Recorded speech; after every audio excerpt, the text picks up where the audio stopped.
All right, so let's talk about some alleys. Those little narrow strips going behind the houses and the buildings in the middle of the block. They're usually out of sight. They're where we put our garbage. We generally forget about them, and we usually think they're shady and dangerous. And we've tended to treat them like that through most of history. But hopefully, we can change some of that. A century ago, alleys were home to Louisville's second-class citizens. We tried to hide the poor and the helpless in the middle of the block in these squalid tenements.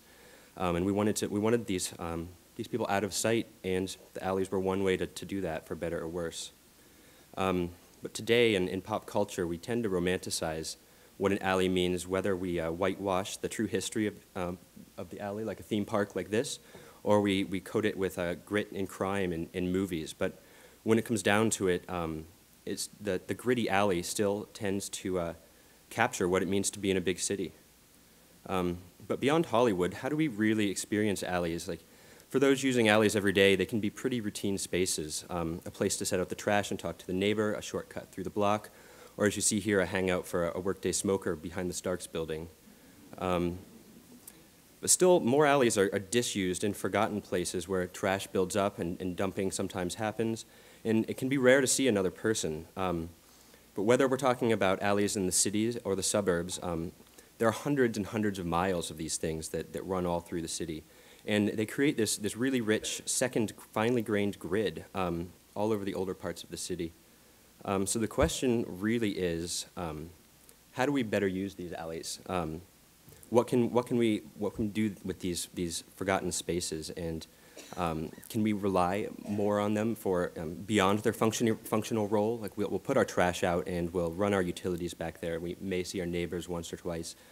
But can these alleys spur economic development? And can they create a more lively city center? Can the alleys in the cities and suburbs become miniature stormwater treatment centers? Can we use them to help prevent flooding and combine sewer overflows?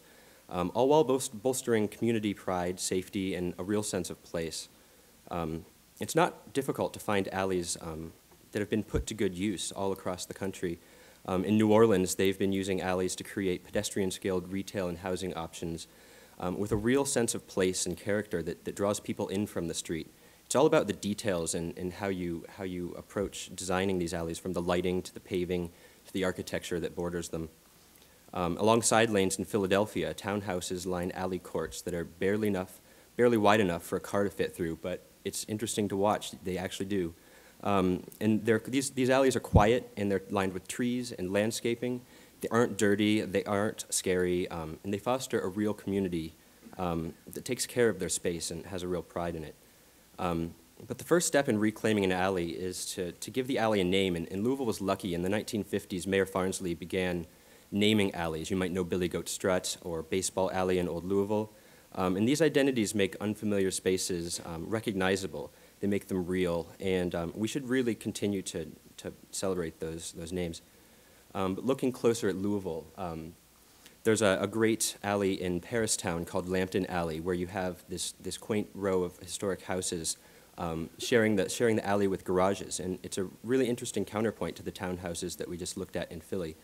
But residential alleys across the city, they tend to foster a pride of place, making them among the cleanest and safest in the city. And this residential character that takes many forms.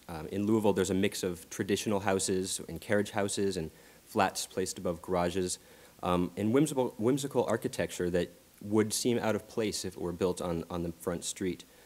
These alleys really are living spaces in the city. And it should be clear that Louisville has some great alley resources across its historic neighborhoods.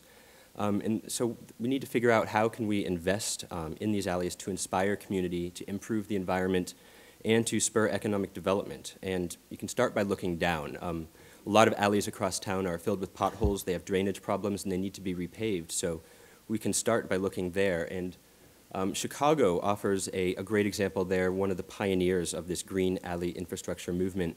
And they've been repaving alleys that were neglected across the city with a focus on porous paving that diverts stormwater from sewers and solves drainage problems.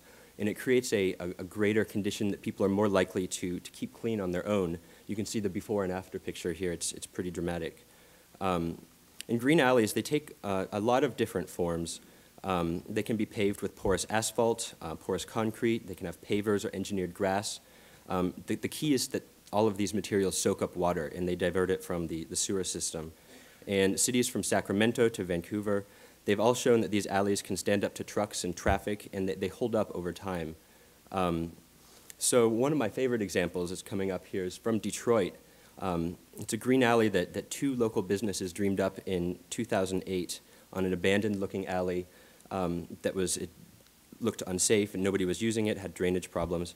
And they put in porous paving, they shut it down to cars and made it a pedestrian and cyclist greenway.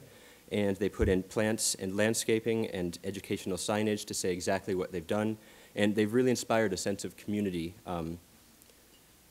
But rebuilding alley infrastructure, whether it's sponsored by governments or grassroots organizations, it opens up economic development opportunities. And in Seattle, you can see there was a Design Within Reach store that it placed its main entrance on the alley instead of the main street. And these improvements really signal that it's okay to occupy alleys and go behind the buildings.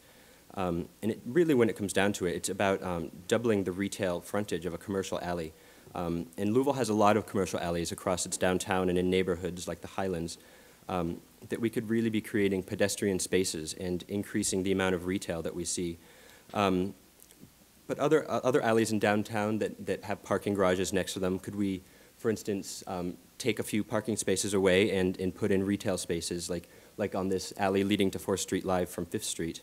It's all about alley activation. So as a community, I recommend that we really look for pilot projects around the city. Could we add green infrastructure in West Louisville? Could we redo Billy Goat and Nanny Goat Struts off East Market that could build on the momentum that's going on in Nulu? Could Library Lane and Sobro, it could form a great pedestrian link between parks, universities, and the main branch library? Or improved alleys on 3rd Street in Old Louisville could reinforce the residential alley system there. Thank you.